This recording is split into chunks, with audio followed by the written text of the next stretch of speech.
Were there other things when making the film, whether it was choosing an editor or choosing a location? I know Julia Cameron always talks about how intuition often whispers to us. It's not like this loud booming. So were there other instances where things fell into line because you listened to yourself? Yeah, there was one of the most fun examples in the whole 3-year process was we were about 1.5 years into it, and I wanted to bring Dr. Joe Dispenza from What the Bleep into the film, because even though he talks a lot about the brain, I knew that he was also, about the connection of the heart and the brain.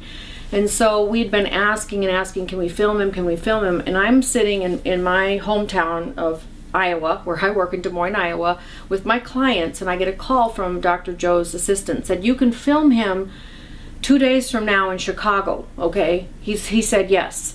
I'm sitting here in Iowa going, I don't have any camera crew in Chicago, so I called my editor my director in Sedona and said, could you get me a couple names of who I can, who could maybe shoot. He gave me 2 names, and I had this feeling, call this guy. I liked his name, Ned Miller. I called Ned, he picked up on the second ring. I said, Ned, who I am, what I'm doing, could you by any chance 2 days from now do some shooting in this project about the heart? He didn't know anything more about it. I didn't tell him who. He said, oh, I would love to do it. It sounds intriguing, but I already have a ticket to something that's non-refundable, and I just really am looking forward to it, and I have to go. And so here's that gut intuition again saying, Ned, would that happen to be Dr. Joe Dispenza? And in his presentation, he said, it is. And he said, I'm there. I'll just put my camera in the car, my ticket's already paid. And that's how the filming of Dr. Joe Dispenza happened in this film. You can't, as I say to my clients sometimes, you can't make this up.